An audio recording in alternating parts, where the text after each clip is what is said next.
ఈ నెల 18వ తారీఖున గుడివాడ వేదికగా కనీవిని ఎరగని రీతిలో అంగరంగ వైభవంగా ఈరోజు ఈ రా కదలిరా అనే పిలుపందుకొని అశేష జనవాహిని కృష్ణా జిల్లా కాక దూర ప్రాంతాల నుంచి కూడా ఏం జరుగుతుంది గుడివాడలో అని అందరూ కూడా all roads leads to Rome అనే విధంగా 18వ తారీఖు మధ్యాహ్నం పూట అందరూ ఎక్కడికి వెళ్తున్నారు, ఏ వాహనం, ఏ ఆటో, ఏ బైకు, ఏ కారు ఎటు వెళ్తుందని ఎవరిని ఆపి అడిగినా అందరూ కూడా గుడివాడ బహిరంగ సభకి. ఎందుకు అని అంటే చంద్రబాబు నాయుడు గారి మాటలు విందామని. అక్రమ అరెస్టు, అన్యాయంగా నియంత పాలనలో, దుర్మార్గపు పాలనలో ఇక తను ఓడిపోతున్నాడు అని అర్థమై జగన్మోహన్ రెడ్డికి చివరి ప్రయత్నంగా చంద్రబాబు గారిని అక్రమంగా అరెస్ట్ చేశాడు. 53 రోజులు బంధించాడు. కానీ ఏమైంది?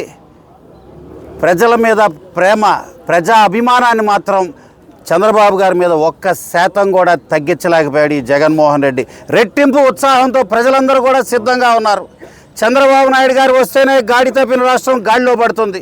చంద్రబాబు గారు వస్తేనే రాష్ట్రం సరిగ్గా మళ్ళీ పూర్వ వైభవం వస్తుందని చెప్పి కూడా అందరూ ఎదురు చూస్తున్న తరుణంలో ఈ సభకి ఈ వేదికకి ఈరోజు అందరి చూపు ఇక్కడికే మొదలైందని చెప్పి అందరి దారులు ఇటే ఉన్నాయని చెప్పి కూడా మీ అందరికీ తెలియజేస్తున్నా.